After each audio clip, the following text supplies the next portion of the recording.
75-year-old Frida Rowan had always been healthy until a severe headache triggered a 911 call. By the time the ambulance and the paramedics arrived, I understand that she was already brain dead.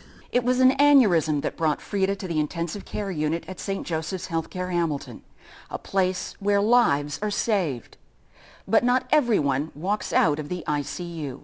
I thought about the ICU environment, so technical, so cold, so full of devices and drugs and technology.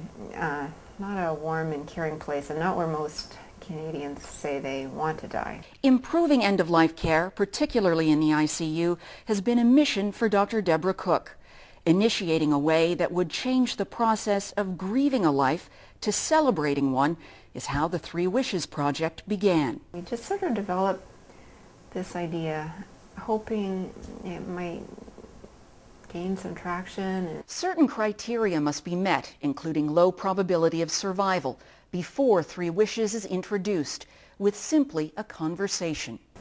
Tell me about your mom. What does she like to do? What's important to her? What are things that you think we could do now to honor her in her life? I had mentioned that my mom had liked, she loved her sunflowers and some music, and the next day, Dr. Cook, there was music, and she came in with some flowers, and she said, I thought we needed to brighten up the room for your mom. I was just overwhelmed. Many of the wishes are acts of kindness. They're gestures. Another element is the creation of a word cloud, an artistic display of adjectives, names, and phrases unique to the person. It gave us something to distract us a bit and to focus on all the wonderful things about my mom. It really helps the family feel cared for, feel that their loved one is known as a person, not as a number and not as a diagnosis. I think the project has had an impact beyond the patients and the families. I think it's something that resonates with a lot of clinicians. Particularly young learners. Post-project interviews are done with family members as well as the clinicians who implement the program.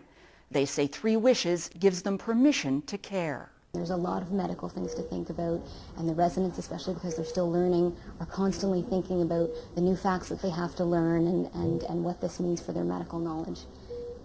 But having the Three Wishes there allows us to also have this discussion of what was this life, who are these people, and how can we celebrate that life? And it becomes part of our discussion, and that's okay, and that's formalized. Continuing to make a difference is the ultimate goal.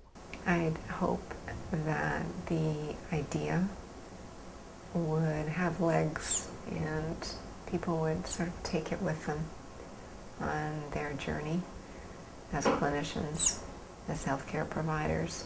That would be my fondest hope.